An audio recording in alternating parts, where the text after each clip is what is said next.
Physically वेगळे आहोत. आपण सगळे वैचारिकदृष्ट्या सुद्धा वेगळे आहोत. आपल्या सर्वांचे संस्कार वेगळे झालेत. लहानपणापासून आपल्यावर जे बिंबवलं गेलं, शिकवलं गेलं, त्याचे रिॲक्शनसुद्धा वेगवेगळ्या प्रकारे येतात. म्हणजे माझे नेहमीच असं बोलण्यातून येतं की इथंच बसून जर तुम्ही माझा फोटो काढला, माझा एक फोटो इकडनं काढला आणि इकडनं काढला तर तो वेगळा येणार आहे. इथून आपण अगदी आता 100 फुटाच्या अंतरावर बसलो आहे, पण इथून जे मला दिसतंय आणि इथून जे तुम्हाला दिसतंय ते टोटल वेगळं आहे. कोण खरे का खोटे हा भाग नाही, आपण कसं बघतोय आणि काय दिसतंय त्यातला भाग. पण आपल्याला ते कॉमन थिंग आहे, म्हणून आज आपण इथं आहोत. बायबलमध्ये खूप सुंदर वाक्य आहे, the people who prays together meets in a heaven together. जे एकत्र प्रार्थना करतात ते स्वर्गात सुद्धा नंतर एकत्र भेटतात. आपण अशी कल्पना करायला हरकत नाही की आणखी काही वर्षानंतर एक एक करत जेव्हा आपण परत स्वर्गात सगळे एकत्र भेटू, तेव्हा आपण एकत्र कुठल्या तरी परमात्म्याच्या चरणी असू आणि तिथं प्रार्थना करत असू. सगळे वेगळे तुमच्या आणि आमच्यात. दिसणं वेगळं आहे, स्वभाव वेगळे आहेत. मी जर इथे एखादा विनोद केला तर एखाद्याला वाटेल त्यांनी मला टोमणा मारला, एखादा हसेल, एखाद्याला नाही आवडणार, एखादा बोर होईल. पण आपल्यात एक कॉमन थिंग आहे, आपण सगळे त्याचा अंश आहोत. कधीतरी शेकडो वर्ष आधी, हजारो वर्ष आधी कधी ना कधी आपले पूर्वज एक होते आणि त्याच्या अंशामुळेच आपण आज सगळे इथं आहोत. आपण त्याची मुलं आहोत असं आपण मानतो. त्यामुळे मी इथून तुमच्यातल्या त्या ईश्वरी अंशाला प्रणाम करतोय. मी जी नेहमी सुरुवात करताना वाकून प्रणाम करत असतो त्याचं उत्तर ते खरं. मला अनेकांनी विचारलं की हे ओबेड काय असतं, तुम्ही असं नम्रपणे का वागता, तर तुमच्यातल्या त्या ईश्वरी अंशाला मी पुन्हा एकदा प्रणाम करतो आणि आजचं सुरू करतो. लाईफ इज अ गेम, पराधीन आहे जगती पुत्र मानवाचा. अलाइनमेंट खरं जानेवारीपासून सुरू झालं. मे महिन्यात आम्ही जे शिकवतो जर इम्प्लिमेंट करत नसू, only knowing is not enough, doing is required. मी जर तुम्हाला काही चांगले गुण सांगत असता, प्रयत्न करत असतो आणि जर मीच ते इम्प्लिमेंट करत नसेल तर मला तो अधिकार नाहीये. जास्त चुकीचं आहे माझं. जो कोणी सांगत नाही त्याला काही करत नाही त्याचं काही देणं घेणं नसतं. असं वाटल्याने स्वतःला शिक्षा द्यावी असं वाटलं आणि मे महिन्यात आम्ही सेशन घेतलं नाही. एक पॉईंट डाग टाचणी आम्ही अलाइनमेंटच्या माझ्या बॅचला मी लावून घेतली. मी याच्यापुढे कधी असं सांगू शकणार नाही की 2025ला आम्ही सलग 12 महिने केले नाही. मी 1 महिना दांडी मारली. मला स्वतःला मी ते पनिश केलं. जून महिन्याचं करायचं का नाही मी नक्की होत नव्हतं, मला माहीत नव्हतं. पण एका वेगळ्या कार्यक्रमात बसला असताना मला हॉल बुक झाल्या म्हणून मेसेज आला. मी ह्या व्यासपीठावरनं कधीही खोटं बोलत नाही. हा हॉल आजच्या जागेचा बुक झाला. मला कळलंच नाही की तो कसा बुक झाला.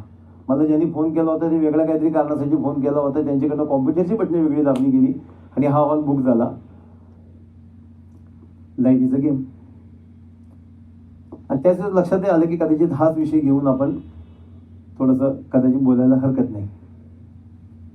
कारण लाईफ इज अ गेम आहे का तर निश्चित आहे. हा खेळ आहे का तर निश्चित आहे. आणि जसा एक खेळाचे नियम असतात तर ह्या खेळाचे सुद्धा प्रत्येक ठिकाणी काही नियम आहेत. फक्त खेळाचे नियम माहीत नसलेल्या गोष्टीमुळं काय नुकसान होतं ते अधिक 2 गोष्टी सांगतो. त्याला रिलिव्हंट आहेत का नाही तुम्हाला कदाचित नंतर कळेल. कदाचित घरी जाऊन 1-2 दिवसानंतर तुमचा छोटा मेंदू आहे ना त्याला असं शोधत असतो, आत जातो. आपण बघा बऱ्याच वेळा आपण सिग्नल उभं असतो, कोणतरी हात दाखवून जातो, आपण हात दाखवतो म्हणजे कोणी आठवत नाही आणि निघून जातो आपण. पण 2-3-4 दिवसांनी जेव्हा तुम्हाला माहितीही नसतं की आपण त्याचा विचार करतोय आणि एकदम बाथरूममध्ये आंघोळ करतो, अरे हात होतो ते होते. तर आपण माइंड तो खाली जात असतो. त्याला आपला आदेश आपल्या नकळत आलेला आहे की तू याला शोधायचं, हा कोण आहे, मी कुठं भेटलोय आणि काय डिस्कशन झालं होतं. तसंच जात असताना खेळाचे नियम मी सांगितलं तुम्हाला की 2 सख्खे चुलत भाऊ आजपासून 7 ते 8 हजार वर्षापूर्वी द्यूत खेळायला बसले. एकाचं नाव दुर्योधन, दुःशासन वगैरे म्हणून, एकाचं सगळे 5 पांडव. खरं तर अजून एक आश्चर्य मला या गोष्टीचं नेहमी वाटतं महाभारताचा अभ्यास करणार, कधी ना कधी महाभारत हा माझा विषय असणार आहे चर्चेचा, की कोणती लोक त्यांच्या मुलाचं नाव दुर्योधन, दुःशासन ठेवतील. ही नंतर लोकांनी दिलेली नावं असावीत. तर 2 महिन्याच्या मुलाला युधिष्ठिर, धर्मराज अशी कशी नावं ठेवतील कोणी, पण ही नंतर लोकांनी ते नावं असावीत अशा निष्कर्षापर्यंत मी आलोय. बघू पुढे काय होतंय. दुर्योधनाला सगळे नियम माहिती होते गेमचे, खेळाचे. युधिष्ठिराला माहीत नव्हते. तो काय काय हारला आपल्याला माहिती आहे. युधिष्ठिरने त्याला सांगितलं. नंतर महाभारताचा उल्लेख आहे सगळा. द्रौपदी रडत गेली, धृतराष्ट्राकडे गेली, भीष्माकडे गेली आहे की काय होतंय. त्यांनी एकच वाक्य सांगितलं, accept the rules of the game. तुला जर खेळाचे नियम माहीत नसतील तर तुझी चूक आहे. त्यानंतर अनेक वर्षानंतर 12व्या-13व्या शतकामध्ये मोहम्मद घोरींनी भारतावर आक्रमण केली. पृथ्वीराजनी त्याला 16 वेळा पकडलं. काही 16 म्हणतात, काही 12 म्हणतात, कमीत कमी आकडा 12 आलेला आहे. ते 12 वेळा त्याला जिंकलं, पण त्याच्याकडनं कधी खंडणी घेतली, कधी त्याला उगाच माफ केलं, कधी शस्त्रास्त्र घेतलं, त्याला परत सोडलं. घोरींनी 17व्यांदा जेव्हा पृथ्वीराजला जिंकलं, अटक करून पुढे नेलं. पृथ्वीराजला विचारलं, बोल तुझं काय करू. पृथ्वीराजनी सांगितलं, मी तुला 16 वेळा सोडलाय. घोरींनी सांगितलं, तुला खेळाचे नियम माहीत नाहीत, accept the rules of the game. तू मला सोडलं, तुझा मूर्खपणा होता. आपण थोडासा भविष्यात येऊ, थोडंसं लवकर येऊ आपण अलीकडं. 150-200 वर्षाआधी इंग्लंडमध्ये क्रिकेटचा शोध लागला. 6 बॉल टाकायचे आणि ते तिकडं मारायचं, तिकडे गेलं तर 4, वरने गेली तर 6, पकडला तर कॅच, काही नियम ठरले. सचिन तेंडुलकर जेव्हा तो मास्टर ऑफ मास्टर झाला, तो त्या क्रिकेट नियमाच्या मंडळाकडे गेला आणि सांगितलं की आपण 7 बॉलची ओव्हर करू आता. असे काही वेळा 7 बॉल होतात, नो बॉल पडतो, वाईट बॉल पडतो, परत बॉलरला बॉल टाकावाच लागतो. तर माझा अनुभव असा आहे, being a master of masters, की जिथं मी मैदान येतो तेव्हा मैदानातली पब्लिकच नाही, मैदानातले सगळे खेळाडू, माझ्यापेक्षा 20 वर्ष सिनियर खेळाडू सुद्धा उठून उभे राहतात. तुम्ही माझं ऐकलं पाहिजे, आपण बॉलिंग 7 ओव्हरची करू. त्या मंडळाने एक सांगितलं त्यांना, accept the rules of the game. You are not here to change the rule, you are here to play the game. काही नियम आहेत ना क्रिकेटचे, म्हणजे अगदी आश्चर्य वाटावं असे नियम आहेत की बॉलर ठराविक ओव्हरशिवाय बॉल बदलू शकत नाही, कुरतडला असल्याशिवाय बदलू शकत नाही. बॅट्समन कितीही वेळा बॅट बदलू शकतो. तो फक्त असा इशारा करतो की परत 3-3 बॅट घेऊन येतात, वेगळ्या उंचीची, वेगळ्या ताकदीची. बॉलरला मात्र बॉल बदलायचा अधिकार नाही आहे. Accept the rules of the game. आम्ही जेव्हा टेबल टेनिसकडे जातो, माझा मुलगा सुद्धा जात होता खेळायला थोडं, मी त्या सरांना विचारलं की हा काय प्रकार आहे, 15, 30, 40, 15, 30, 40 आणि ते परत ते 40ला लव म्हणतात, लव ऑल. तर खरं 15 नंतर 30 जर येत असेल तर 30च्या पुढे 45 आलं पाहिजे, किंवा 15 दुने 30 म्हटलं तर 30 दुने 60 आलं पाहिजे. पण 30-40 कसं झालं. मला असं वाटलं की त्यावेळेस कोणीतरी चुकलं असेल, दारूच्या नशेत ते 40 आकडा टाकला, मग तो त्यांनी कंटिन्यू केला का काय. पण त्याचं तेच म्हणणं आहे, accept the rules of the game. You are not here to change the rule, you are here to play the rule and eventually win the game. प्रश्न आपला आहे, आपण काय करतो माहिती आहे, ते रूल चेंज करायचा प्रयत्न करतो. मॅन मेड, मी हे जे तुम्हाला क्रिकेट, टेनिस सांगितलं, बॅडमिंटनचं काही प्रत्येक खेळात आहे ना. क्रिकेटमध्ये तर कळतच नाही, म्हणजे काही मैदानामध्ये इथं आपण मारले तर 4 बसतो, आणि जर तुम्ही लॉर्ड्सला वगैरे गेला तर तिथं चौका असतो फार लांब, कळतच नाही का, वाय माहीत नाही, पण तो आहे. नियम बदलायचा नाही, मग तो कोणी असो. म्हणजे मॅनमेड गेममध्ये जर नियम बदलता येत नसतील, त्याचे त्यांनी जगाचे नियम बनवले, आपण ते बदलण्याचा प्रयत्न का आणि कसा करतो. आंब्याचं झाड लावलं तरच आंबे येतात, आपल्या लहानपणापासून माहिती आहे. आपण झाड पेरूचं लावतो, वाट आंब्याची बघतो, आणि नाही आलं तर परत त्या आंब्याच्या झाडाला दोष देतो. ही गेम असं म्हणजे change the changeable, accept the unchangeable. जे चेंज करता येण्यासारखं चेंज कर, चेंज करता येत नसेल तर ॲक्सेप्ट कर, and remove your self from unchangeable. एक आंबा खायचा असेल तर आंब्याचं झाड लाव, नाही तर पेरूलाच आंबा समज, नाही तर बाहेरून दुसरीकडे कुठेतरी आंब्याचं झाड लाव, तिथून लांब जा, तुला तिथं त्या झाडाखाली कधी आंबा मिळणार नाही. प्रश्न तोच, ॲक्सेप्ट द गेम. काय नियम आहेत असा विचार केला तर खरं दिसतं, असं दिसतं की काहीच नियम नाही आहेत. लॉजिक आहे का, तर निश्चित आहे, प्रत्येक गोष्टीत लॉजिक आहे.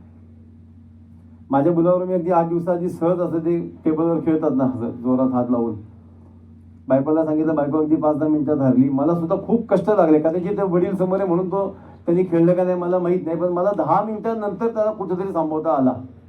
मला मनातून आनंद झाला, मी हारलो तरी सुद्धा मला आनंद झाला, की अरे मुलगा मला जिंकायला लागलाय. आता एक साधं लॉजिक आहे हो, तर आपला मुलगा आपल्याशी जिंकल्याचा आपल्याला जर आनंद होत असेल, तर तो आपण जर कधी जिंकलो तर का नाराज होईल. मग आपण त्याला का आणि कसे दोष देतो, कारण आपल्याला रूल्स माहीत नाही. Accept the rules of the game. आपले इगो, आपले अहंकार, आपला द्वेष, आपला मत्सर, आपली स्पर्धा, एवढी मोठी झाली की आपण आपल्या आयुष्याचे टार्गेट सुद्धा विसरलोय, उद्दिष्ट सुद्धा विसरलोय, साधनं सुद्धा विसरलोय, साध्य सुद्धा विसरलोय. खरं आहे का खोटं? आपण आपला विचार करून बघा.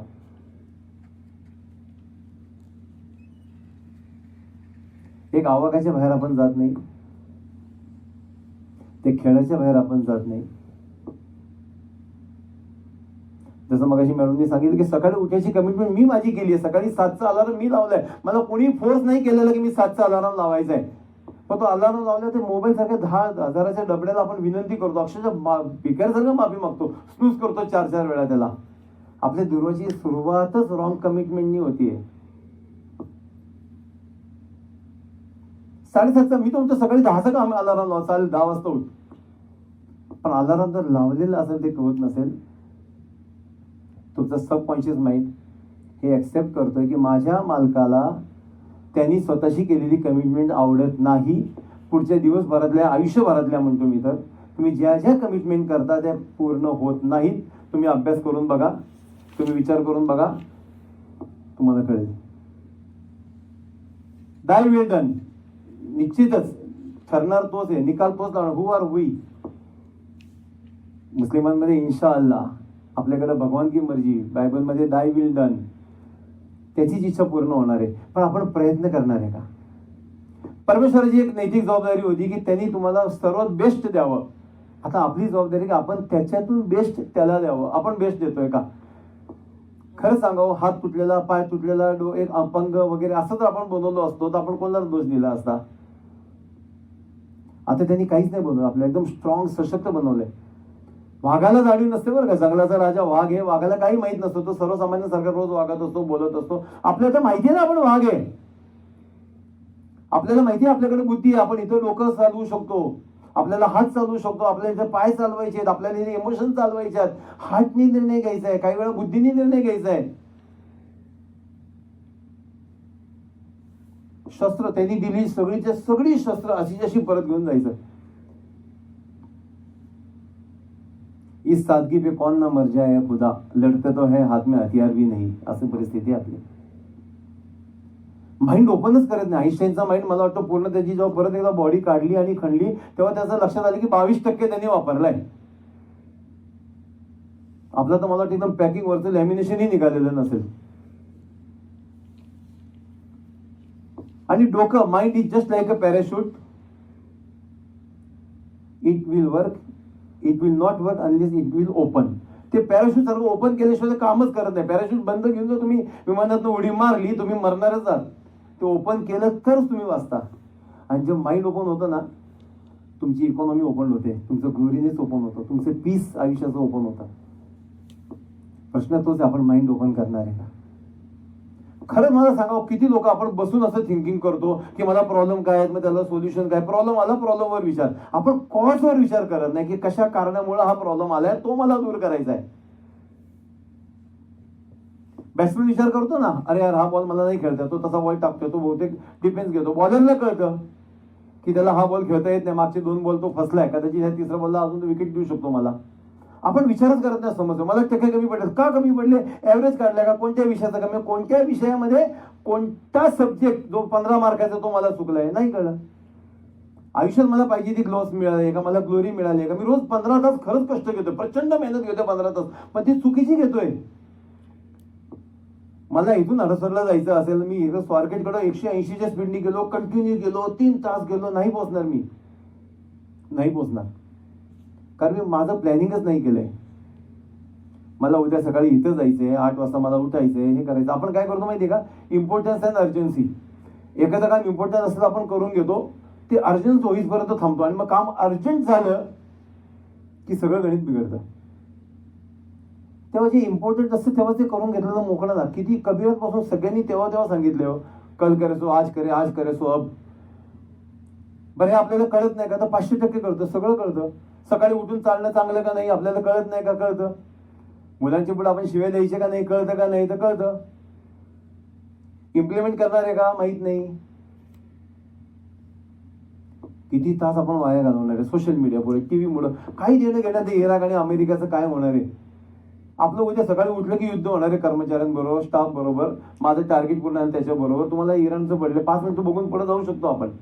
पण त्याच्यातच 2 तास कोणता बॉम्ब टाकला, कुठला बॉम्ब टाकला, कसं होणार आता त्याचं, मग आत्ताच्या सरकारचं काय झालं, त्या सरकारचं काय झालं.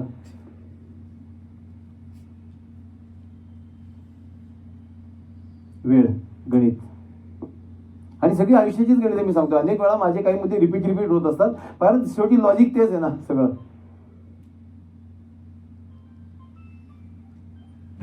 टाइम मी सांगितलं, डोकं सांगितलं, आपण बुद्धी वापरली पाहिजे. आपल्याला शरीर आपल्याला माहिती आहे, त्याची लिमिटेशन्स आपल्याला माहिती आहेत.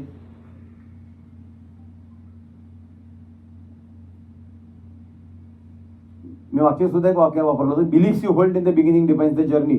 तुम्ही जर्नी करत असताना जो बिलीफ ठेवता की अरे आज मी यशस्वी होणार आहे, तर तुम्ही होणार. जर तुम्ही अपयशी घेऊन चाललो, एक छोटं साधं गोष्ट सांगतो, तुम्ही जी भावना डोक्यात ठेवता, तुमच्या माइंड मधले सगळे, बॉडी मधली प्रत्येक सेल, प्रत्येक ताकद तेच करायचा प्रयत्न करतो. सबकॉन्शियस माइंडवर कधीतरी आपण बोलू. तुम्ही तर ठरवलं नाही रे आज अवघड आहे, नाहीच होत, नाहीच होणार, नाहीच होणार, नाहीच होणार. आणि जर तुम्ही ठरवलं शक्य आहे, त्याचा जर रूट प्लॅन केला, कळणार पण नाही की कसं शक्य आहे, सहज शक्य आहे. तुमच्याच आमच्यासारखी माणसं 40,000 70,000 कोटीचा बिझनेस करतात. पुढच्या शनिवारी आमची कॉन्फरन्स आहे, काय 10 पुण्याचा टॉमस बिल्डरनं आम्ही बोलवले. प्रत्येकाचा टर्नओव्हर 40,000 कोटी, 60,000 कोटी, 80,000 कोटी, आणि तरी भरपूर वेळ आहे स्वतःसाठी. मी फोन केला, मग किती वाजता येतं, 10 वाजता, 12 वाजता, बरं या 12 वाजता या, चालेल. 3 वाजता, मग 3 नाही, मग 3:30ला या. वेळ आहे त्यांच्याकडं. 40,000 कोटीचा टर्नओव्हर, 20-20 साईट, वेळ आहे. आपण मात्र 2 साईट, म्हणजे आम्हाला जे कळते त्या भाषेत सांगतो, 2 साईट आम्हाला पूर्ण पिकवतात. दिवस कधी संपतो कळत नाही. एक फोन ठेवायच्या आधी त्याला शिवाय द्या, किंवा त्याला शिवाय खाल्ल्याशिवाय चैन नाही पडणार. मटेरियल कुठनं आलं, हे कुठनं झालं, खरंच आश्चर्य आहे. आपण त्याचा आदेशच कळत नाही. व्हाय, आम्ही इथं का आहोत, आमची टार्गेट काय आहेत, आमची उद्दिष्ट काय आहेत. मी बरं एका शिक्षकाशी बोलत होतो, ते नेहमी येतात अलाइनमेंटला, आज आले नाही म्हणून त्यांचं उदाहरण द्यायला काही हरकत नाही. मी काय खूप ठरवून वगैरे असं बोलत नाही. त्यांनी सांगितलं, सर मला आता दुसरा क्लास काढायचा, वय वर्ष 68, बरं का, जे अतिज्येष्ठ नागरिक. म्हटलं अजून एक बॅच मी काढणार, कारण माझ्या मुलांना, माझ्या विद्यार्थ्यांना आहे ना मीच पाहिजे. म्हटलं मुजुमदार सरांना जेव्हा कळलं की मी चांगला शिकवतो, त्यांनी असं नाही केलं की मीच पाहिजे, त्या आज तिथंच असते एका रूममध्ये क्लास घेणारे. त्यांनी ब्रँचेस उघडल्या. सांगलीपासून 40 किलोमीटर लांब पतंगराव कदम नावाचा एक विद्यार्थी, ज्याला असं कळलं की मी शिक्षक होऊ शकतो, मी चांगला शिक्षक आहे, मुलं माझं ऐकायला येतात, मुलं माझ्याकडे अभ्यासला येतात. त्यांनी स्वतःसारखे 10 शिक्षक तयार केले, माझ्याच पद्धतीने शिकवायचं. भारतीय विद्यापीठ सारखं एम्पायर उभं राहिलं. तुम्ही बघा, तुमच्या आजूबाजूला अनेक लोक आज सुद्धा असतील, 40 वर्ष आली मला, मी शिक्षिका आहे, शिक्षक आहे, मरायलाच पाहिजे. 30-15 मुलं, तोच रूम. फ्रॉम हिअर वेअर, ही जोपर्यंत आपल्याला डोक्यात येत नाही तोपर्यंत आपण हेच करत बसतो. भविष्यात माझ्या व्यवसायात आणखी काही नवीन येणार, आणखी काही लागू शकतं, मी त्याचं आतापासून जर प्लॅनिंग केलं तर ते जेव्हा येईल, निदान मी 50% तर तयार असेल. उद्या एखादा स्पर्धक माझा कॉम्पिटिटर एकदम घेऊन आला, मला काहीच माहित नाही असं होण्यापेक्षा मला त्यातलं 20-30% तरी नॉलेज आहे. 50% नसेल, 80% नसेल, पण आपण लहान गोष्टीत बिलकुल बघत नाही. मी नेहमी असं म्हणतो की आयुष्याचा अभ्यास करत असताना science of Karma, law of attraction, subconscious mind, ह्या गोष्टीचं निदान ओझरतं तरी तुम्हाला माहिती पाहिजे. हे तुम्हाला प्रत्येक पावलात मध्ये येणार आहे. काही वेळा ते पुश करतील, काही वेळा पुल करतील. कळलं पाहिजे आपल्याला की कुठं चुकतंय, काय गणित आहे.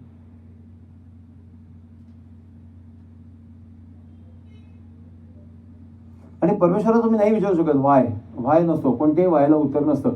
ग्रॅव्हिटेशन काय, व्हाय उत्तर नाही, ग्रॅव्हिटेशन आहे. मगाशी जे उदाहरण दिलं, 6 बॉल का माहित नाही, 6 बॉल आहे ओव्हरला. आपली निम्मी एनर्जी व्हाय मध्ये जाते, ज्या व्हायला तुमचा कंट्रोलच नाहीये. Change the changeable, accept the unchangeable. जे तुम्ही चेंज करू शकत नाही, 9.8 घ्यायचं का, गुरुत्वाकर्षण किती आहे, कशासाठी, नको ना. ते आहे गृहीत धरून आपण आपलं प्लॅनिंग करू शकतो. आपण त्याच्या व्हायला चॅलेंज द्यायला जातो, सगळी गडबड करतो. ते गृहीत धरून आपल्याला आपलं प्लॅनिंग करावं लागतं, गृहीत धरून आपल्याला करावं लागणार आहे. एक गोष्ट मी अनेक वेळा सांगितली, पुन्हा एकदा सांगता येईल मला, की एका गावात पाणी येतं, परमेश्वराचा प्रचंड भक्त असतो. मी पुन्हा एकदा सांगतो बरं का, देव तुमच्यासाठी काम करणार नाही, नाही आणि नाही. बिलकुल नाही. तुम्ही त्याला दिवसभर आरती करत बसा, दिवसभर उदबत्ती लावा, नाही. मी किती स्पिरिच्युअल असलो, मी किती धार्मिक आणि भावनिक असलो तरी सुद्धा मला कष्ट करावेच लागतात. कृष्णाने अर्जुनासाठी काम केलं नाही, कृष्ण अर्जुना बरोबर काम केलं. खरं रामायण महाभारत घडले का नाही घडलं माहित नाही. मी नेहमी सांगतो की मला एकदा बोलायचं त्या विषयावर, फॅन्टसी ऑफ रामायण आणि महाभारता. जर कृष्णाला माहिती होतं मी देव तो मांडी घालून बसलाय, काम कर अर्जुन, बस टाक माझ्यावर दूध, 11 आवर्तन कर, आता हळद टाक, आता कुंकू टाक, आता फुलं वा, जा युद्ध जिंकलं तू. नाही, 18 अध्याय घेतले त्यांनी, 18 अध्याय घेतले कृष्ण अर्जुनाला फक्त सांगायला की तुला लढावं लागेल. 18 अध्याय. तरी सुद्धा कृष्ण अर्जुन थोडा अजूनही गोंधळत असताना शेवटी त्याला विश्वरूप दाखवावं लागलं की बघ अरे मीच आहे, हा मीच सगळं करतोय, आता तरी तू युद्ध कर, मी तुला देव म्हणून सांगतो, तू माझा माणूस म्हणून ऐकत नाही ना, देव म्हणून सांगतो, तुलाच लढावं लागणार आहे.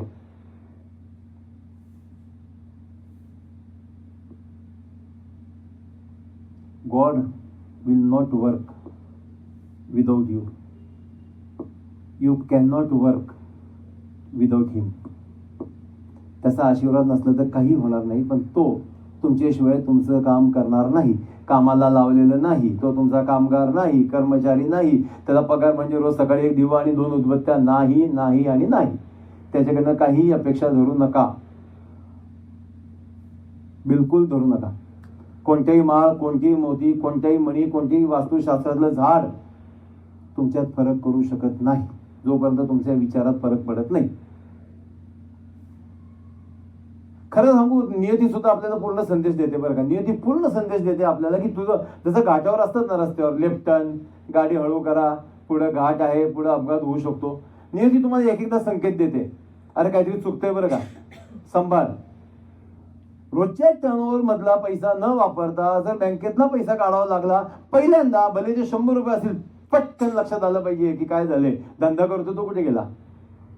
हा मग ठीक आहे, तुमची गुजारी येणं बाकी आहे, तो व्यवहारातला भागला विषय वेगळा, पण लक्षात आलं पाहिजे की काहीतरी समथिंग वेंट रॉंग. माझ्या रोजच्या रुटीन मधलं मला काढावं कसं लागतं इथून. तिथं जर सावध झालं नाही तर फ्लो मध्ये असे काय वाहत जातो आपण, एकदम शेवटीच कळतं. यातनं आम्ही सुद्धा गेलेलो आहोत, काही त्यात लाजेचं कारण नाही, प्रत्येकाला तो त्रास होतो, पण तेव्हा सुद्धा तुमची परमेश्वरावरची शक्ती, श्रद्धा आणि स्वतःचे कष्ट आणि श्रद्धा सुद्धा एका परमेश्वराची ठेवून आपण त्यांचं सुद्धा मॉलच करून टाकलंय. 11 गुरुवार नारायणपूरला जा असं सांगताना 7, 8, 9 झाले की दुसरं कोणते म्हणजे नाही 5 रविवार 5 सोमवार तिकडे जा, सोम्याचे कारंजे सोडलं देवाला. आता माधव हा पकडला, तिथं जा परत 3रा पकडला, अरे नाही साईबाबाला जायचं, 3 गुरुवार मध्ये काम होतं. अरे तुम्ही 11 गुरुवार सांगितल्यानंतर 5-6 गुरुवार त्यांनी बघितले, आता तो डायरी काढतोय, आता तुमचा नंबर लिहितोय की 8व्या गुरुवारला याचा ऐकायला तो, त्याच्या आधी तुम्ही बंदही केलं. तुमची श्रद्धा एवढी नाजूक. देवही असे बदलतो आपण. बरं, देव सुद्धा गुरुवारचा वेगळा, मंगळवारचा वेगळा, सोमवारचा वेगळा, तिथीचा, एकादशीचा वेगळा, पौर्णिमेचा वेगळा.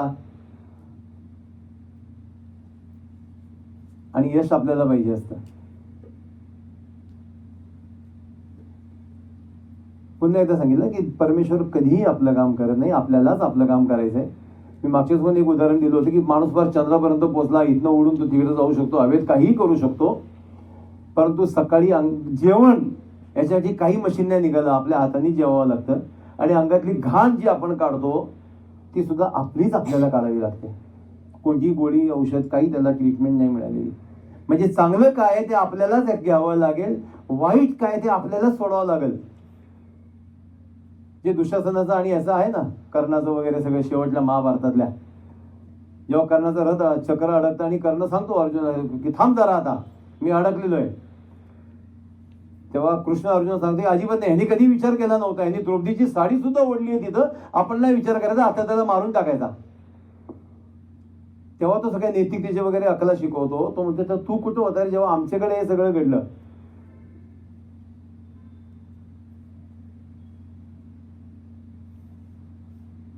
द्रौपदीच्या बाबतीत आता विषय निघाला म्हणून आपण म्हणतो की द्रौपदीचे वस्त्रहरण होत होतं आणि द्रौपदीला असं वाटलं एक मोमेंटला की मी वाचू शकेल. ती अशी साडी ओढते, दुर्योधनाला ह्याला नाव ठेवते, त्याला नाव ठेवते, धृतराष्ट्राला सांगत असते, साडी वाचवत राहते. काही काळानंतर लक्षात येते की थोडंसं अवघड जाते मला, बहुतेक पुरुषी शक्ती पुढे मी वाचू शकणार नाही. ती एका हाताने साडी पकडते आणि एका हाताने परमेश्वराला विनंती करते कृष्णाला. कृष्ण तोपर्यंत त्या कथेत आलेला नाही बरं का. जेव्हा एका मोमेंटला लक्षात येतं द्रौपदीला की आता मी नाही जिंकू शकणार, आज माझी इज्जत जाणार आहे, ती दोन्ही हात वर करते आणि कृष्णाला आवाहन करते. पहिल्या केसमध्ये काय होतं माहिती आहे, nothing of you everything is me. मी वाचवतोय, मी माझा प्रयत्न करते ना. त्यांनी देवाला बोलवलेलं पण नाहीये. नंतरच्या ह्याच्यात अर्धा देव अर्धा मी.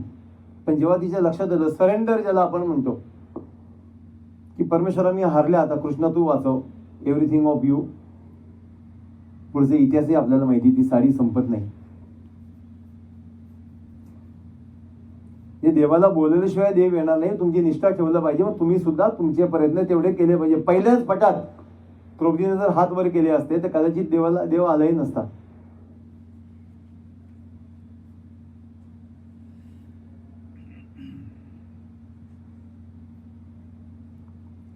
जसं मी फिजिकली सांगितलं, आपण हे परमेश्वरांनी दिले ना. आपल्या बॉडीचं डिझाईन कसं झालं म्हणजे परमेश्वरांनी कसं केलं बॉडीचं डिझाईन आपल्या, की unless you will take care of body, body will not take care of you.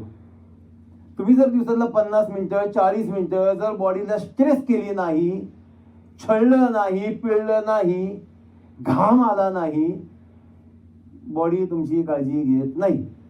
आपण कधी घेतो जेव्हा डॉक्टर सांगतो ना आता तू उद्यापासून नाही चाललं तर गेला, मग तेव्हा आपण चालायला लागतो. हे बरं नाही का की एक साधारण त्याच वयात चाललं. बॉडीचं डिझाईनच तसं आहे. आपल्याला काळजी घ्यावी लागेल. आपल्याला ठराविक वेळी जेवायचं, आपल्याला ठराविक वेळी चालायचं, आपल्याला ठराविक वेळी झोप घ्यायची आहे, आपल्या ठराविक वेळी माइंडला रेस्ट द्यायचं आहे. ब्रेनचं पण तसंच, माइंडचं सुद्धा तसंच आहे. खायला आपण सकाळी काय केलंय विचारतो का नाही, घरातून विचारतो, रात्री काय बाहेरनं जाता तर मी पण विचारतो आज काय, नाही तर आपलं बाहेर जाता तर थोडंसं खाऊन जावं. पण आपण मेंदूला कधी विचारलं का तुला आज मी काय देऊ? आपण कधी वेगवेगळी पुस्तकं वाचली? बरं, जगात ज्ञान फुकट आहे आता आणि एकदम फ्री आहे. युट्यूबवर 2 मिनिटं तुम्हाला पाहिजे ते ऐकायला आणि वाचायला मिळतं. खरं माझं स्पष्ट म्हणणं आहे, भाषणं ऐकायची नसतात, विचार ऐकायचे नसतात, ते वाचायचेच असतात. वाचल्याशिवाय ते डोक्यात जात नाही. आणि हा नियम आहे, एक्सेप्ट द रूल. तुम्हाला जर वाटलं की 4 व्हिडिओ ऐकून होईल, नाही होणार. कारण त्यावेळेस तुमचं डोकं वेगळ्या ठिकाणी असतं, निश्चित असतं, डोळे वेगळ्या ठिकाणी असतात, शरीर वेगळं काहीतरी काम करत असतं. त्यातलं 5% सुद्धा जात नाही. जो वाचेल तो वाचेल, जे आपल्याला आधी रामदासांनी सांगितलेलं आहे, फोकस झालेला असतो. बॉडीला द्या ना काहीतरी, मेंदूला काहीतरी द्या ना, तर तो आउटपुट देईल ना. तुम्ही काही देतच नाही आहात आणि त्याच्याकडे सगळ्या अपेक्षा करताय.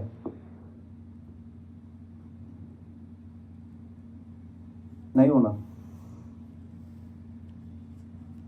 अजून काय नियम आहेत?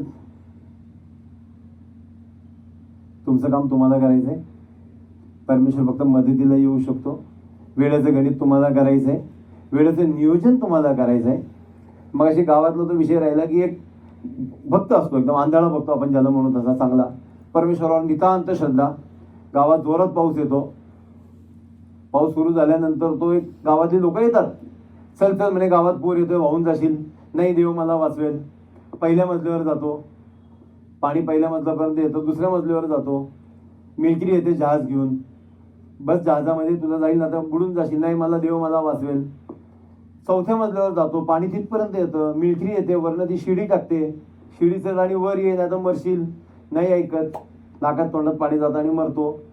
देवा पुढे जातो. देवा परमेश्वरा काय केलं, रोज तुझी पूजा करतो, मला वाचवलं नाही. तो म्हटलं, अरे गाढवा, जहाज घेऊन मी चालू होतो, तू बसला नाही, त्याला मी काय करू? तसं आयुष्याच्या अंतात आपल्याला नको असं वाटायला की अरे हा माणूस माझ्या संपर्कात आला होता, मी त्याची मदत नाही केली. चांगल्या अर्थानं युजलेस असं म्हणत नाही आपण, पीपल आर युजलेस. युजलेस शब्द चुकीचा आहे. तुम्ही त्याचा चांगल्या अर्थाने वापर करा ना. जर त्यांनी मला त्याच्या संपर्कात आणलंय, मी त्याच्याकडनं काही घेऊ शकतो का? मी त्याला काही देऊ शकतो का? मी त्याच्याकडे काही शिकू शकतो का? काहीच चुकीचं नाहीये. लहानपणी आपल्या लग्नात आता तर बंद झाली, तुम्हाला माहिती आहे, अत्तर फेकायची अशी वरात आली की आपण सगळ्यात जास्त अत्तर कोणावर पडायचं माहितीये? जो फेकायचा त्याच्यावर. बरोबर आहे ना? त्याला 2 दिवस त्याच्या अंगावर वास राहायचा, कारण असं असं उडायचं ते. मग आपण काय देणार आहे का नाही चांगलं? का आपला इगो एवढा नडतो की असं लांब हात करून असं असं मारायचं नाही जमणार. काही जर द्यायचं असेल तर आधी स्वतःच्या आत ते घ्यावं लागेल आपल्याला.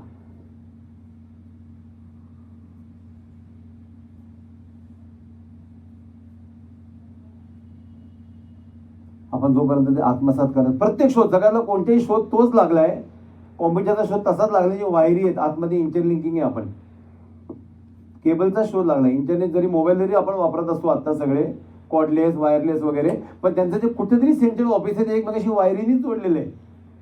त्यामुळे जे आपल्याकडे आहे तेच आपण देऊ शकतो, जे आपल्याकडे नाही ते आपण देऊ शकत नाही. म्हणजे द्यायचं असेल ते आपल्याला ऍक्सेप्ट करावं लागेल, ते आतमध्ये घ्यावं लागेल. Accept the rules of the game. तसंच फॅमिलीचं सुद्धा, तसंच जोडीदाराचं सुद्धा, तसंच मित्रांचं सुद्धा. दोन पावलावर त्यांनी माझ्याशी बोलला नाही किंवा काही अहंकार केला, मी एवढा आक्रमक होऊन जातो, मी त्याची आयुष्यभराचं पूर्ण सोडतो, मी त्याला मिस पण करतो, मला त्याची आठवण पण येते, पण माझा अहंकार एवढाच मी त्याला बोलण्याची इच्छा होत नाही. मी आमच्या मागच्या वर्षी आम्ही होळीच्या दिवशी केलं होतं, धुलोडच्या दिवशी मेसेज की आज चिखल फेकू नका, चिखल काढा, आणि ज्याच्याशी तुम्ही सर्वाधिक भांडले आजपर्यंत, जरी त्याला मिस करताय त्याला स्वतःहून फोन कराय. अगं काय नाही, धुलोडच्या दिवशी वाटलं मनातलं चिखल काढायचं, आज तुला फोन केला, बघा कसं जमतंय.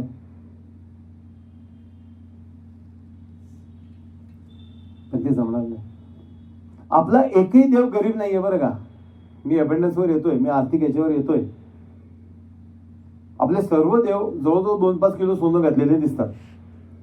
जगातलं एकही देवस्थान गरीब नाहीये. शिर्डी गरीब नाहीये, मक्का मदिना गरीब नाहीये, बालाजी गरीब नाहीये, व्हॅटिकन चर्च गरीब नाहीये, तिरुमला गरीब नाहीये, शबरीदेवी गरीब नाहीये, साईबाबा बिलकुल गरीब नाहीयेत.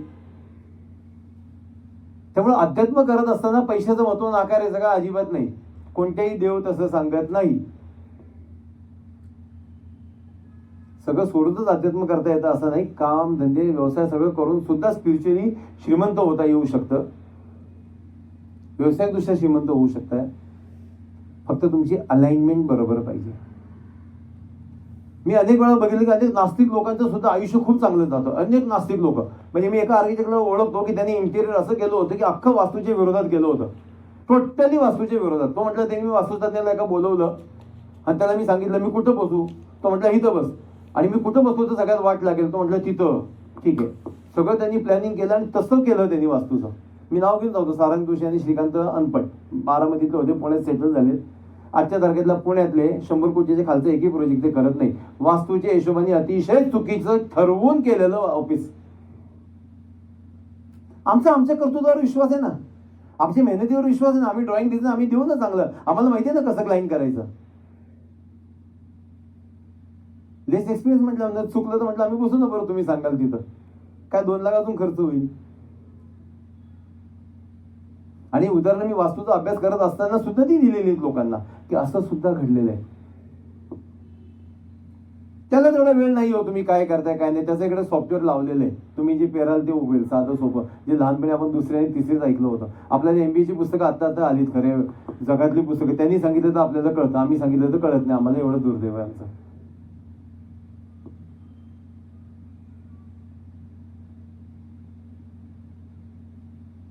किती आपण डिपेंड राहतो. आपलं टार्गेट आपण आखतो का? फक्त पैशाचं नाही, नात्यांचं पाहिजे. आठवड्याला काही वेळ आपण जुन्या नात्यांना फोन करू शकतो. एखादा उन्हाळा दिवस मिळतो, अचानक मला 2 तास रिकामे मिळाले, काहीच काम नाही, आपण जुन्या 4 मित्रांना फोन करू शकतो. व्हॉट्सअपवर काही नाही राहिलं बरं का. मी असं म्हणतो की फेस टू फेस ज्याला बोलता येत नाही तो फेसबुकवर बोलतो. फेसबुकवर 40,000 मित्र जर त्यांनी टाकलं की मला 7 वाजता संध्याकाळी तुमची गरज आहे, 4ही मित्र आले तर आम्ही शर्यत आलो. माझा फेसबुकवर 40,000 लोक आहेत, काही नाही कामाची. ती तुझा वेळ खाणारी लोक आहेत. 40,000 लोकांना तू वेळ देतो, मूर्ख आहेस. बरोबर कॉमेंट वाचताना त्रास, तू माझं बघितलं का नाही, मग बघितलं तरी तिने मला काही टाकलं नाही, तिने मला रिप्लाय नाही दिला. स्वतःसाठी जगा. Do I need a reason to be happy, असं एक लहान मुलाचं एक फार चांगलं वाक्य आहे त्याला. मला खुश होण्यासाठी, आनंदी होण्यासाठी मला काही कारण पाहिजे. लहान मुलं सहज असतात बघा, सहज असतात आणि गप्पा मारतात, इनोसंट मुलं. आपण नाही तसं वागू शकत का? प्रत्येक गोष्टीत आपण स्पर्धा अहंकार करायची गरज आहे का?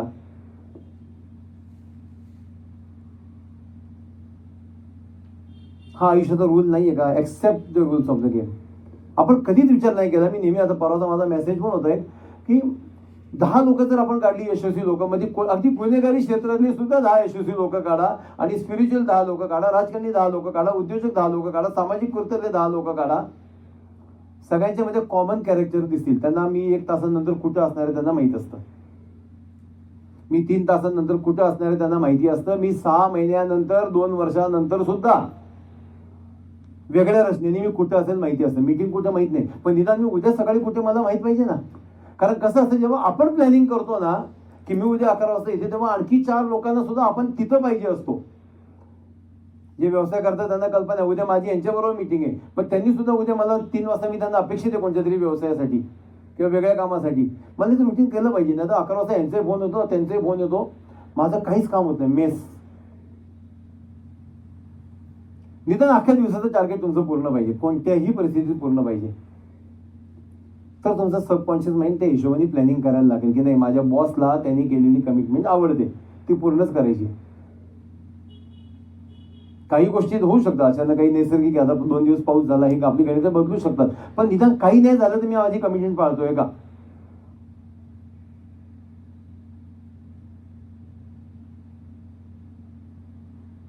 व्यवसायाची कमिटमेंट पाळतोय का. किती दिवस आम्ही एकदा ठरवलं होतो 2017-18ला की याच्या पुढे 10 लाखाच्या खालची कामं घ्यायचीच नाही. मी 3 महिने बसून होतो, नाही मिळाली सगळी 10 लाखाची कामं मिळत नाही. पण नंतर मला एक लक्षात आलं, तीच कामं दिसतात जी 10 लाखाची असतात, लहान कामं दिसत पण नाही. कबीरांनी सांगितलं, जिन खोया तन पाया. समुद्रात जेव्हा उड्या मारतो ना सगळी लोक, जे शास्त्राचे अभ्यासक असतात शंख शिपल्यांचे, ते फक्त तेवढंच बघतात आणि घेऊन येतात. जे डायमंड मोती बघायला जातात ते तेवढं त्यांना शंख शिपले बघत नाही, ते मोती आणि डायमंड बघून घेऊन जातात. जे वाळूचे अभ्यासक असतात तेव्हा तो वाळू बघून घेऊन येतात, वाळू बाहेर. जिन खोया तन पाय. आम्ही काय शोधतो ते आम्हाला मिळतं. तुम्ही 10 लाखाच्या पुढचा अभ्यास करा की मला हीच कामं घ्यायची, तुम्हाला कामं मिळतात, कामं तीच दिसतात. मग त्यावेळेस तुम्हाला 1,00,000-2 लाखाची कामं दिसणार पण नाही, तुमचं लक्ष जाणार नाही. त्याला आम्ही पॉवर ऑफ नॉन डुईंग असा एक शब्द आहे. तुम्ही जेव्हा आता आपण वेगळ्या ठिकाणून आलोय ना, तुम्ही जिथं आलात तुमच्या घरापासून इथपर्यंत यायला कमीत कमी 500 लोक 2 व्हीलर 4 व्हीलर तुमच्या शेजारनं, तुमच्या समोरनं, तुमच्या आडवी गेलेली आहेत, बरोबर. एकही तुम्हाला आठवत नाहीये. Power of non doing. मला काय त्याचं, मला काय देणं घेणं नाही, हा कोण आहे काय, मला तिथं जायचंय. त्याच्या उलट जर एखादा जवळचा मित्र असतात, नातेवाईक असतात, आपण थांबलो असतो, हाय हॅलो केलं असतं, मला त्याच्याशी डुईंग आहे. तसं तर टार्गेट ठरवलं मला ते तिथपर्यंत माणूस जाऊ शकतो, माणूस जातो. कदाचित ठरवल्या वेळापेक्षा काही कमी जास्त होऊ शकतं, पण तिथपर्यंत पोहोचतो. कारण आपली बिलीफ सिस्टम आपण आक्रमक आणि ती व्यवस्थित करायची आहे. आणि नेहमीच एक वाक्य आहे की आयदर आपली जी बिलीफ आहे, आपलं जे टार्गेट आहे, त्या टार्गेटपेक्षा थोडंसं कमी मिळतं, किंवा टार्गेट तेवढं मिळतं, किंवा टार्गेटच्या एकदम विरोधातलं मिळतं, टार्गेटपेक्षा जास्त मिळत नाही. कारण आपली बिलीफ सिस्टमच झाली, मी 2,000 कोटीचा धंदा करू शकतो, मी 20 कोटीचा धंदा करू शकतो. आपणच आपल्याला आवडलं, माझ्या धंद्याला एक माणूस 500 कोटीचा धंदा करतोय. फूड इंडस्ट्रीची लोक कामं करतात. आता पण बाहेर येईल आपल्याला 6:30 वाजता नाश्ता. अनेक म्हणजे मी बघितलंय, खरं असं सांगून एक कोणी पर्सनली काही घेऊन यायला, पण 2-2, 3-3 पिढ्या 20 इडली चटणीची ऑर्डर घेतात. माझी आई पण करायची. 20 समोसे हो मिळतील, चित्र्याला मागा बरं 20 समोसे. लक्ष देत नाही तो. 1940च्या दशकामध्ये चितळ्यांना असं वाटलं की दुधाच्या पिशवीला डिमांड येऊ शकतो महाराष्ट्रामध्ये, मग मला रेल्वे स्टेशन जवळ लागेल, मग मी काय करतो, सांगलीला जागा घेतो, पुण्यात जागा मला परवडणार नाही. त्यांनी सांगलीला फॅक्टरी टाकली, बिलवडीला. तिथून रेल्वेने रात्री टाकायचे, सकाळी मुंबईत दूध पोहोचत होतं. आणि त्याच वेळेस चितळ्यांच्या बरोबरचे 4 म्हशी ज्यांनी घेतलं होतं ते आजही त्याचे 4 म्हशी घेऊन दूध, त्यांचे नातू दूध विकतायत. Accept the rules of the game. Vision clear पाहिजे, कुठे जायचं माहिती पाहिजे, कधी जायचं माहिती. रूट प्लॅन म्हणतात त्याला, रूट प्लॅन. आपण इथे येताना विचार केला असता ना, 20 मिनिटं आधी आपण त्या चौकात असतो तर तिथं पोहोचणार आहे. Do the work Wien it is important before it becomes urgency. Urgency झाली काय करतो आपण, सिग्नल तोडतो, आपण ब्रेक तोडतो, आपण इकडनं जायला प्रयत्न करतो, तिकडनं जायला प्रयत्न करतो. दुसरा अजूनही कोणतरी अर्जन्सीवाला मला ठोकतो येऊन, माझं सगळं रुटीन बिघडतं.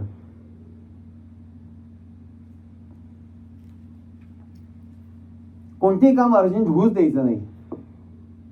आणि टार्गेट करून आपल्या बिझनेसमध्ये आपण कसं वाढवू शकतो, कसं डेव्हलप होऊ शकतो. आपण उदाहरणं कोणाची घ्यायची ही महत्वाची. मी पहिल्या मला वाटतं एकदा सांगितलं होतं, मी आपण उदाहरणं काय घेतो, फेल गेलेल्यांची घेतो. तुम्ही इथं शेजारी पेट्रोल पंप आहे, तिथं एका माणसाला विचारा, काय रे पेट्रोल पंपावर पेट्रोल भरणाऱ्या माणसाला विचारा, काय रे 80,000 कोटीचा टर्नओव्हर करशील का? तो म्हणजे वेडा झाला हा माणूस. पेट्रोलही द्यायचं नाही, खिशात पैसे आहे का विचारल. पेट्रोल भरतो, मी पेट्रोल भरतोय 100 रुपये लिटर, तुम्हाला विचारतो 80,000 कोटीचा धंदा करशील का? पण जर अंबानीला विचारलं तर करू शकतो ना, मी केलाय ना. 95% वाल्या मुलाला विचारा ना, 95% पडतात का? तो हो म्हणेल. तुम्ही विचारता 78% वाल्या मुलाला, काय रे 95 पडतील का? नाहीच म्हणणार, कारण त्यांनी गिव्हअप केले, त्यांनी आधीच ठरवलंय. 80% खूप अवघड असतात बाबा, फिक्स आहे त्याच्या डोक्यात, नाही पडणार. 80 त्याला पडूच शकत नाही. 2 कोटीचा टर्नओव्हर खूप मोठा आहे, नाही होऊ शकत. अरे पण आपल्याच धंद्यामध्ये 500 कोटीचे टर्नओव्हर करणारे लोक आहेत ना, मग त्यांचं कसं जमतंय? मग ते काय करतायत? आपलं अजून एक काय चुकतं माहितीये का, जे बिझनेसमध्ये त्यांचं मी सांगतो तुम्हाला, की आपण कम्पेअर करतो आपल्यातल्या यशस्वी लोकांचं, की ते आत्ता काय करत असेल तसं आपण करतो. आता टाटा झोपले असेल, मी पण झोपतो. अरे आपण कम्पेअर करायचं, टाटा जेव्हा माझ्या स्टेजला होते तेव्हा ते काय करत होते. आम्हाला 10 वर्ष झाली, आम्ही एवढा बिझनेस करतो. त्यावेळेस जेव्हा ते माझ्या लेवलला होते तेव्हा ते काय करत होते, तेव्हा प्रचंड मेहनत करत होते गणितावर. त्यांची सगळ्या उत्तम व्यावसायिकांवरची सगळी पुस्तकं जगात उपलब्ध आहेत, वाचा.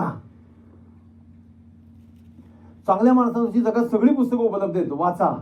बिग बॉस नावाचं खूप छान पुस्तक आहे, सगळ्या भारतातल्या प्रमुख उद्योजकांचं पुस्तक आहे त्याच्यात, की त्यांनी काय केलं.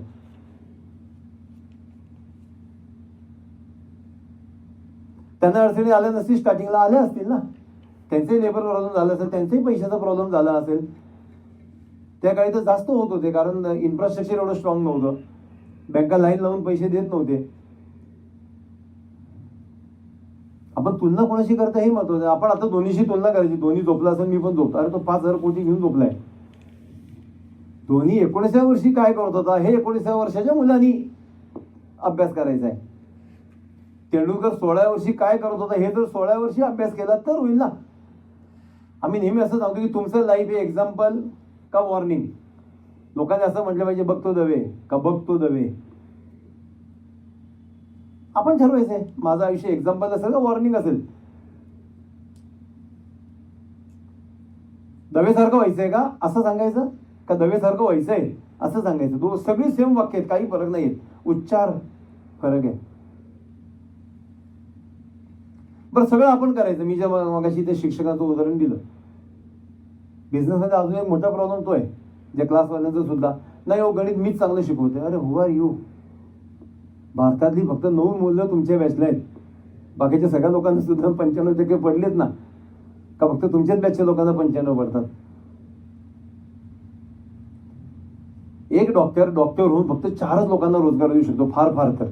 पण त्यांनी हॉस्पिटल काढलं तर 100 लोकांना रोजगार देऊ शकतो.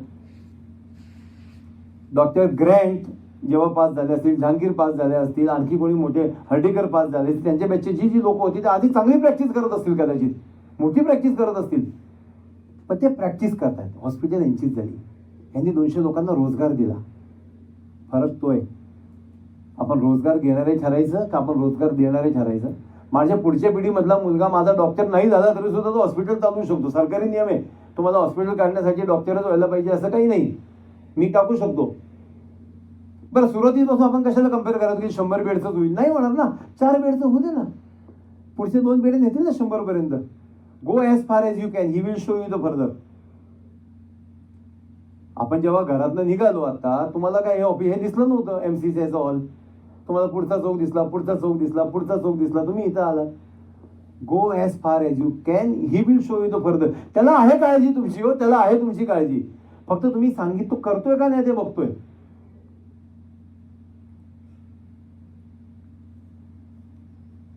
If you will do your best, he will take care of the rest. पुन्हा एकदा सांगतो, if you will do your best, he will take care of the rest. If you will not do your best, he will take rest. तू तुझं करत नाही, मला तरी काय करायचं, मी आराम करतो म्हणून. आपण आपलं 100% देतोय का, आपण आपलं इनपुट पूर्ण देतोय का, आणि कोणत्या वेळेस शक्य आहे. मी नेहमी माझ्या भाषणात असतात, मदर तेरेसा असतात, मोहम्मद पैगंबर सुद्धा असतात, की ज्यांना 25व्या वर्षी लाईफ डिफाईन केलं. लाईफ डिफाईन माहित नव्हतं, आयुष्याला काय अर्थच नाही. आपण इथनं गेलं जर आपण असं सांगू 2 मिनिटं की गजनी झालाय का, आपल्याला गजनी झालाय असं आपण समजू. आपण विसरलोच की आपल्याला कुठे जायचंय. तर बाहेर पडलं आपले काय हाल होतील माहितीच नाही कुठे जायचं. सगळे उभे, मी इकडे 4 गेले मी तिकडे जाईल, इकडे 2 गेले मी तिकडे जाईल. घर क्षणभर विसरा, तुमचं नाव विसरा, तुमची आयडेंटिटी विसरा, तुमचं घर विसरा. तसं आपलं झालं, कुठे जायचं हेच माहित नाही. जाएंगे कहा कुछ पता नहीं, चल पडे मगर रास्ता नाही, माहितच नाही कुठे जायचंय. इथं नोकरी लागली मग आता हेच करायचं. ह्या व्यवसायात आलो, चुकून त्यांनी सांगितलं हा व्यवसाय चांगला, मग त्या व्यवसायात आलो, मग तेच झेपल तेवढं करायचं. जगातल्या प्रत्येक गोष्टी तुम्हाला फेल झालेली लोक दिसतील आणि त्याच व्यवसायात साम्राज्य उभं केलेली सुद्धा लोक दिसतात. लिमिटेशन आहेत. मी जसं मगाशी उदाहरण दिलं, सगळेच अंबानी टाटा बिर्ला नाही होऊ शकत, पण त्यांच्या 4 ते 5 पिढ्यानंतर हळूहळू तर घडतील. टाटा आज जे आहेत, अंबानी एक एक्सेप्शनल उदाहरण आहे, अदानी एक एक्सेप्शनल उदाहरण आहे. पण टाटानी 1940 सालापासून, त्याची आधीपासून पुलं वगैरे बांधणं चालू केले. त्यावेळी त्यांनी 700-800 रुपयात 1000 रुपये सुद्धा पुलं बांधली, शापूरजी बालांजी सारखं काम घेऊन. हळूहळू करू. आम्ही निदान नीव रचतोय का, आम्ही वीट रचतोय का त्या व्यवसायाची, त्या वागण्याची. तुमच्या घरातली मुलं तुम्हाला पूर्णपणे ऑब्झर्व करतात, कळत न कळत. माझं तर आत्ताचा सिद्धांत असं आहे की ऑब्झर्वेशन असं आहे की डीएनए फक्त मुलांच्या जन्माच्या वेळेस नाही काम करत, नंतर सुद्धा मी कसा वागतो त्याच्यावर माझ्या घरातल्या मुलांचा फरक पडतो. मी ज्या भाषेत बोलतो वागतो तसं त्यांना फरक पडतो. म्हणजे नंतर सुद्धा डीएनए काम करतं का काय असं वाटायला लागलं. तर आपण आपल्या घरात कसं वागणूक देतो, आपण लोकांना, आपल्या नातेवाईकांना, आपल्या मित्रांना, आपल्या मुलांना आपण काय ट्रीट करतोय, या सगळ्या गोष्टी आपल्याला शिकवायला लागतील, सांगाव्या लागतील. ही आयुष्याची गणित आहेत. प्रत्येकाच्या, जसं मगाशी सांगितलं, प्रत्येक तुम्ही 10-10 गणित काढा, तुम्ही तेच गणित दिसतील तुम्हाला. त्यांनी झाड आंब्याचंच लावलं, अपेक्षा आंब्याची केली. झाडाला त्यांनी व्यवस्थित खत पाणी टाकलं, त्यांनी नॉरिश केलं. त्यांनी जगात आपल्या आलेल्या, संपर्कातल्या आलेल्या लोकांबरोबर चांगली वागणूक दिली. परमेश्वरा तू यांना माझ्या मदतीसाठी पाठवलं, मी त्यांच्याशी काय ते चांगलं घेईन ना, काही बिघडत नाही. आपल्या ऋग्वेदात लिहिलेलं आहे, दशप्राचीर दशोर धीर हीर दशोर द्वाहा, 10 दिशांमध्ये जे जे चांगले आहे ते मी आत्मसात करीन. माझ्याकडे जे जे चांगले मी 10 दिशांनी, हे आमचं, हे आम्ही जे करतोय, मी आहेत, नितीनजी आहेत, आदिती मॅडम आहेत, आरती कुलकर्णी मॅडम आहेत, आमचा प्रत्येक कार्यक्रमाचा खर्च 6000 रुपये होतो. आम्ही डिफाईन केलं, आम्हाला आवडतं, आम्ही जे शिकलोय वाचलं, आम्हाला लोकांपुढे द्यायची इच्छा झाली. माझं आयुष्य मी डिफाईन केले. ज्या ज्या विषयावर मी बोलतो, माझा अभ्यास आहे, माझा एक ठराविक रक्कम मी महिना खर्च करू शकतो, मी ती करतो. मला तर आनंद मिळतो आणि मला असं वाटतं परमेश्वराचं कृत्य तो माझ्याकडनं करून घेतोय. संगीत बासरीतून येत नाही, संगीत हार्मोनियम मधून येत नाही, संगीत व्हायोलिन मधनं येत नाही, संगीत गिटार मधून येत नाही, संगीत तबल्यातून येत नाही, संगीत तबल्या थ्रू येतं, बासरी थ्रू येतं, हार्मोनियम थ्रू येतं. ते आपण थ्रू आहोत, आपण परमेश्वराचे इन्स्ट्रुमेंट आहोत. तो आम्हाला वापरतो, आम्हाला वापरू दे, आम्हाला आवडेल. जेव्हा भर जाऊ तेव्हा सांगू, परमेश्वरा तू दिलेलं काम काही अंशी करायचा प्रयत्न केलाय. पण ते करत असताना तू जो मला बिझनेस सांगितला, तू मग निष्ठेने केला. नुकसान झालं असेल, गणितं कळली नसतील, कदाचित सुरुवातीला त्रास झाला असेल, मी तो निष्ठेने केला. मी मला पुढचं भविष्य मी प्लॅनिंग केलं. खरं तर जी लोक व्यवसायात येतात त्यांच्या याची तर सुवर्ण संधी असते आयुष्य म्हणजे. कारण तुलनेनं नोकरदार लोकांना एक ठराविक लिमिट, वेळ आणि कदाचित ते विजन मिळतच नाही. हे करायचं का ते करायचं त्यात होऊन जातं. पण व्यावसायिकांना तो वेळ जास्त मिळतो. मी आज माझं साधी गोष्ट आहे, मी जे काम करतोय ते काम जर मी एक मॅनेजर लावला, तो किती पगार देईल मी त्याला? 50,000 तर नक्की पगार देणार.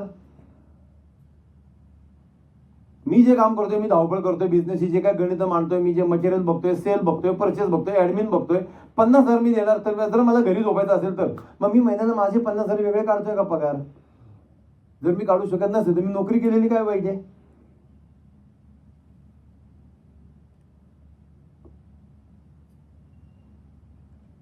जर हा सगळा कुठं ना, म्हणजे मॅनेजर निदान सकाळी 9 ते संध्याकाळी 6-7 ला रिकाम होतो, मी सकाळी 7 पासून फोन करतोय, रात्री 11 ला मी फोन करतोय, सेवा देतोय. आणि काम वाढवताना तुम्ही एखादा स्पर्धक तयार करताय, डोक्यातनं काढून टाका. Accept the rules. सर्व आपल्या लोकांनी ज्याच्याकडे जे जे ज्ञान होतं ते प्रत्येकाला दिलंय. दिया वो जलेगा जिसमें दम होगा. तुम्ही मी ज्युनियरला काही शिकवलं तर ज्युनियर मास्टर नाही होत, नाही तर जगात सगळ्यांनी सगळ्या कंपन्या काढल्या असतात. नाही होत, बिलकुल नाही होत तसं. त्याला जर काढायची असेल, त्याच्यात जर तेवढं विलिंगनेस असेल, त्याची मेहनत करायची तयारी असेल, तर तो असंही करू शकेल. त्याला तुमच्या आधाराची किंवा तुमच्याकडे नॉलेजची शिक्षणाची गरज पण नाहीये.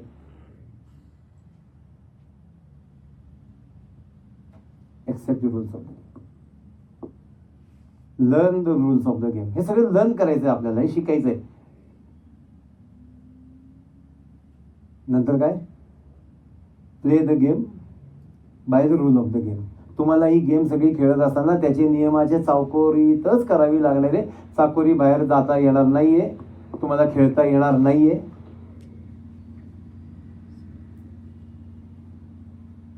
आयुष्य गेले मी बघितले बरं का. मी 40 वर्ष आली हा व्यवसाय करतोय.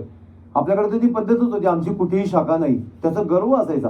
मला आजही लोक भेटतात, आमच्या वडिलांपासून आजोबा तो का आजोबांचा फोटो, तिथपासून आमचा हा व्यवसाय. मरायलाच पाहिजे आजोबांना, त्या परत एकदा घेऊन मर. जर तुम्ही आजोबांनी रचलेल्या व्यवसायामध्ये 2 विचार असत नसाल,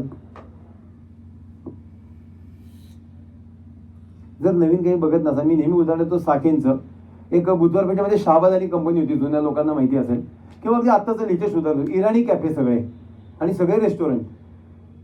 दोन्हीच्या कास्टमध्ये फरक आहे. रेस्टॉरंट सगळे शेट्टी लोकांचे आहेत आणि इराणी कॅफे जे आहेत, गुड लक कॅम्पातलं किंवा स्वारगेटच्या चौकातलं वोलवा काय वोल्गा असं काहीतरी नाव अजून आहेत. पण डेक्कनला पण एक एमराल्ड वगैरे काहीतरी नाव. अजून एक बनपाव आणि मस्का विकतायत का नाही मला सांगावं. अजून तीच जुनी टेबल आहेत का नाही 100 वर्ष आधीची, तेच मोठे मोठे आरसे लावलेले आहेत का नाही हो. काळाच्या बरोबर गेलेच नाही. रेस्टॉरंटवाले गेले. त्यांना जेव्हा कळलं की आता बन मस्का संपलाय मार्केटमधून, काळाच्या बरोबर राहिले. त्यांनी टेबल बदलली, त्यांनी इंटेरियर बदललं. एकाच ठिकाणी south Indian, Punjabi, Chinese, continental सगळं आणलं. जे तुम्हाला पाहिजे ते मी खायला देतो. रेस्टॉरंट सगळी तुफान चाललेली असतात. शनिवार रविवार असं वाटतं की घरी स्वयंपाक करतो का नाही, पण इराणी आधी 1 चहा आणि बन मस्का 40 रुपये बिल मध्ये खुश येतो. समय की मांग क्या है, वेळेला काय पाहिजे कळलंच नाही आपल्याला. माझ्या व्यवसायात 10 वर्षानंतर काय होणार आहे, स्पर्धा कशी येणार हे जर कळलं नाही मला, मी नाही व्यवसाय करू. मी रोजची 5-10 मिनिटं त्याच्यात देऊ का नको. आणि सहज उपलब्ध आहे, गुगलवर उपलब्ध आहे की 5 वर्षानंतर हा व्यवसाय काय होणार आहे, उपलब्ध आहे. 10 वर्षानंतर याच्यात नवीन काय येणार आहे, उपलब्ध आहे.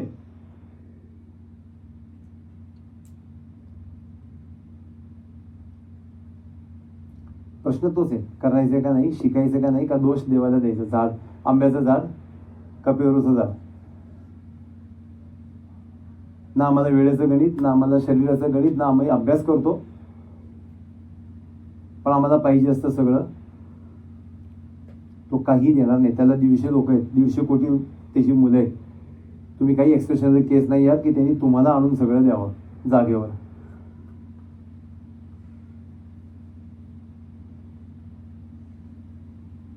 जर दिवसाला प्रोडक्टिव्ह तास आपण नको त्या गोष्टीला देत असू आणि सक्सेसची अपेक्षा करत असू, म्हणजे अभ्यास न करता यश. मी सकाळी उठून माझं व्हॉट्सअप चालू होतं, माझं इंस्टा चालू होतं. हे करायचं का, नक्की करायचं, सगळं काय हे आपल्यासाठीच आहे आणि आपण करायचंच आहे. पण ते संध्याकाळी झोपताना रात्री 8:30 ते 9, 9 ते 9:30 अर्ध्या तासात तुम्ही अख्खं फेसबुक बघितलं तरी खूप होतं, अख्खं इंस्टा बघितलं तरी खूप होतं. आणि मी खरंच बघितलं, बिझनेसची स्ट्रॅटेजीच लोक आखत नाही, बिलकुल जमत नाही. समस्या सुद्धा, मी आणखी एक गोष्ट सांगतो की समस्या पेपर जो तुम्ही कागदावर लिहित नाही ना, तोपर्यंत त्याचं आउटपुट मिळत नाही, बिलकुल मिळत नाही. तुमचा प्रॉब्लेम कागदावर लिहा, टेबलावर ठेवा, उभं राहूनच. अजिबात लोकांना चाललं मी असं करत नाही. हे लॉजिक आहे, सायन्स आहे, तुम्हाला सायन्सच्या प्रमाणात जावं लागेल. 6 बॉल म्हणजे 6 बॉल टाकावे लागतील, 7वा बॉल नाही टाकावा लागणार. उभं राहा, त्याच्याकडे नीट बघा तुम्ही काय लिहिले. प्रॉब्लेम फक्त समस्या लिहा, तुम्हाला उत्तर सापडतात का नाही बघा. सबकॉन्शियस जागा करा. जे व्यवहारात आहे त्यांना माहिती असेल कदाचित की उद्या माझं 40,000 पेमेंट करायचं, माझ्याकडे खरंच पैसे नाहीये. पण तुम्ही सकाळी उठता तुम्हाला आठवतं, अरे ह्याच्याकडे पैसे यायचे बाकी आहेत बरं का, आले तर होईल माझं काम, आणि होतं सुद्धा. त्याला आज खाण्याला लावा ना. त्याला समस्येवर आपण विचारच करत नाही, आपण पळतो समस्यापासून. Face the fear, it goes. Face the fear, it goes. Avoid the fear, it grows. तुम्ही फिअरला अवॉइड करताय, तुम्ही उत्तर द्यायला घाबरताय, ती ग्रो होणार आहे. फिअरला फेस करा, ती गोज, ती जाणार आहे. जे येणारे भोगावंच लागणारे भोगावं लागणारे, जे त्याला फेस करावं लागणार ते अजून टाळण्याचं काही कारण नाही. पण प्रत्येक समस्याला उत्तर असतं. आम्ही असं म्हणतो की कुलूप तयार करायच्या आधी चावी तयार करतात कंपन्या. आधी चावी तयार करतात, त्यातले जे लिव्हर्स बघून ते आतलं लॉक तयार होतं. प्रत्येक प्रश्नाचं समस्येचं उत्तर असतं आणि त्यासाठी तुम्हाला वेगळ्या मॅच्युरिटी लेवलला जावं लागेल. तुम्हाला समस्या आहे ना, आपल्याला तर मान्य केला समस्या मला आहे, मला प्रॉब्लेम आहे, तो तुमच्या आजच्या इंटेलेक्च्युअल लेवलचा तो प्रॉब्लेम आहे ना. मी ह्या लेवलला विचार करतो म्हणून तुम्हाला प्रॉब्लेम आहे. मग तर मला सोल्युशन काढायचं तर मला इथे यावं लागेल. ह्याच लेवलला तो प्रॉब्लेम क्रिएट झाला, ह्यानीच कसं सोल्युशन निघेल. तुम्हाला वर्ण थिंकिंग करावं लागेल. तुम्हाला हायर मॅच्युरिटीची लोक हायर करावी लागतील. त्यांच्याकडनं तुम्हाला मार्गदर्शन घ्यावं लागेल. काय लाजायचं कारण नाही, काहीच लाजायचं कारण नाही. कुठेतरी माझं गणित चुकतंय हे सांगायला कोणीतरीच पाहिजे ना. भले ते फॅमिलीमध्ये असेल, रिलेशनमध्ये असेल, बिझनेसमध्ये असेल, आर्थिक असेल. साईट पूर्णच होत नाही, इडली चांगलीच होत नाही असं म्हणू आपण, किंवा वेळेवर मी जातच नाही, लोकांना माझी वाट बघावी लागते. हायर मॅच्युरिटीची लोक आपल्याला जवळ ठेवावी लागतील, जवळ. संगम शरणम गच्छामी, बुद्धाचं खूप मस्त वाक्य आहे, जे सुभाषचंद्र बोसांनी सांगितलं होतं की tell me the people you are surrounding from, I will tell you the future. मी कोणाबरोबर राहतोय, मला सराउंडिंग कोण आहेत त्यांचेच विचार माझ्यावर येणार आहेत. मी सकाळची चहा पिताना टीव्ही लावून इराण इस्रायल बघणार की मी माझी सकाळची कॉफी अरविंद चौधरी बरोबर घेणार. तो घरी यायला तयार आहे त्याच्या पुस्तक रूपाने. अरविंद चौधरीचं खूप चांगली पुस्तक आहे. मी सकाळी चहा पिताना कॉफी पिताना अरविंद चौधरीचं पुस्तक वाचू शकतो का? मी शिवखेडा वाचू शकतो का? मी संध्याकाळी झोपताना तो घाणेरडा एखादा बलात्कार खूनचा पिक्चर बघण्यापेक्षा 2 पुस्तकं चांगली वाचून 2 लाईन, उशीर झाला तर 2 लाईन. आमचा नितीनजीचा मध्ये विषय झाला, आम्ही रात्री 2 वाजता आलो, म्हणजे 1 लाईन वाचून झोपणार, पण 1 लाईन वाचायची. माझा जी डोक्याला सवय लावून घ्यायची की 1 लाईन वाचल्याशिवाय झोपत नाही. एकच लाईन, एकच शब्द, पान नंबर 57 बस झालं, पण वाचलं. इथं आपली सुरुवातच सकाळची खराब होते, कसा दिवस चांगला जाईल? सगळ्यात महत्वाचं, जे पुस्तकं लिहितायत, आता नावं लिहितात त्यांच्यासाठी सांगतो, भगवद्गीता मंदिरात ठेवून कृष्ण प्रसन्न होत नाही. इम्प्लिमेंट करणं आवश्यक आहे. Only knowing is not enough, doing is required.